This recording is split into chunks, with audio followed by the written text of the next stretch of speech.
August 22nd, 2021. This is Valdestott's Comedic Gig News of the Week. And the top question of the week is, why are some restaurants shutting the door on food delivery giants? I don't know, maybe because the restaurants are getting price gouged and working to barely make a profit isn't a good business model?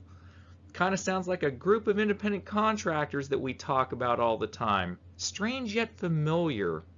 Anyways, on to Grubhub news. Grubhub and Yandex SDG launch robot delivery technology at the Ohio State University. That's right, folks. Little robot vehicles will whisk by students as they deliver orders to people all over campus.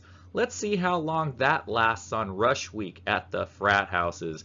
I wouldn't be surprised to see these robots get pulled over for drunk delivering as they come back with a beer hat with 2 cups full of Coors with a phone number from Stacy at Delta Pi. At least real drivers won't have to put up with that nonsense delivering to college campuses. Thank you, Grubhub. In other Grubhub news, Grubhub replaces phone orders with an assisted ordering feature. Let's not pop the champagne for this yet, folks. This has nothing to do with the goodness of Matt Maloney's heart. This happened as a direct result from a lawsuit over a year ago due to Grubhub charging restaurants every time a customer called the restaurant using the Grubhub app. Yep, a lawsuit. This is them trying to make up for it. Way to make things right, Grubhub. Now for Uber Eats news.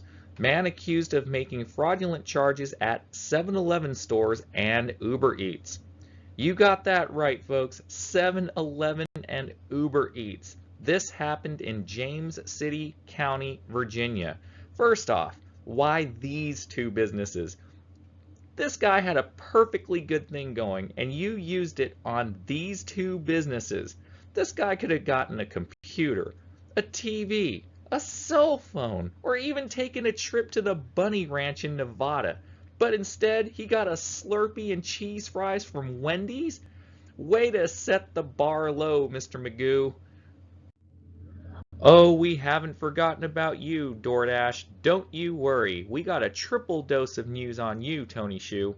Can you believe it? Tony Shu's latest hookup, grocery startup Gorillas, ended in just a couple of weeks. You see, it seems that Tony didn't want Gorillas messing around at Tony's home base in America and offered his $400 million investment to keep them out from expanding into this country. Guess what? Gorilla said no dice and will proceed to keep their options open into future expansions here. Poor Tony. Whatever will he do now? No Instacart merger and now no Gorillas. This guy needs a lesson in closing the deal from a pro. I hear Ron Jeremy's available. In other DoorDash news, DoorDash is trying to use, quote-unquote, machine learning and optimization to solve DoorDash's dispatch problems. 2 words, pay drivers more. Oh, here's another one, cap mileage from restaurants.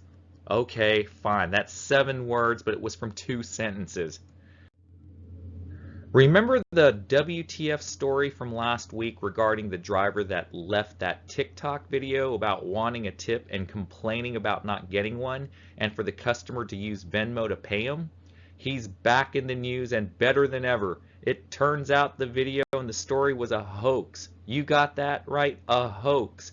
Pretty much he made it all up for views, or as he said it, to bring about public awareness on this issue. Man, if you're going to make something up for views, you need to wear a MAGA hat and a no-vax armband while wearing a mask and an Antifa shirt on at the same time. You're bound to get 1 million views just trying to figure out what your deal is. Now, Lyft. Uber and Lyft's Proposition 22 is unconstitutional, judge rules.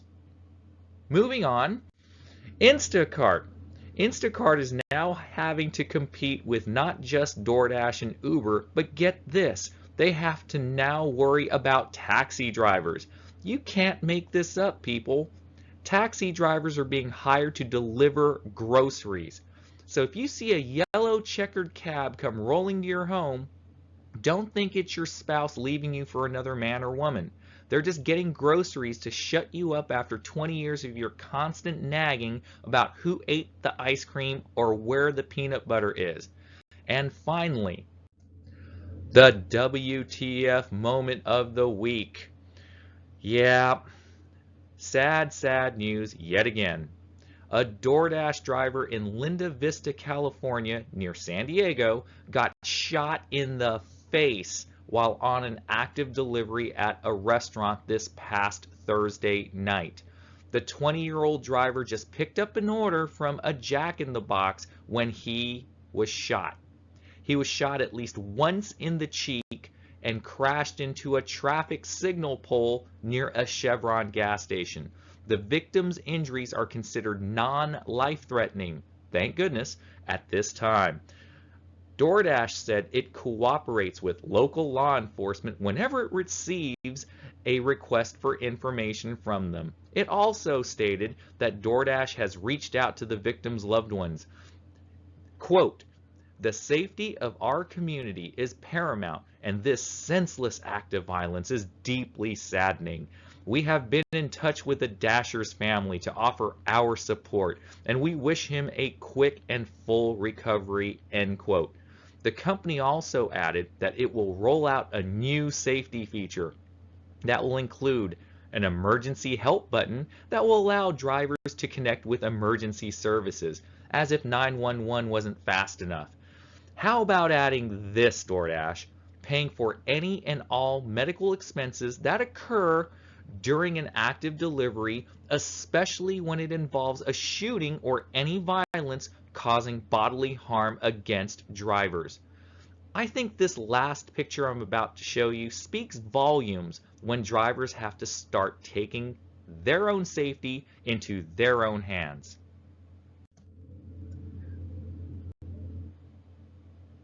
I'm letting this sink in, folks. Thanks, Mrs. Baldestott, for the photoshopping. She's also a graphic designer and web designer, so she did this for me. Thanks, Mrs. V. Maybe a little too on the nose? Maybe. That's our show for the week. Good night, everyone. I hope you enjoyed this episode. Don't forget to like, share, and subscribe, and leave that thumbs up. It really helps the algorithm send this out to more people. Thank you again, and have a great night. V out.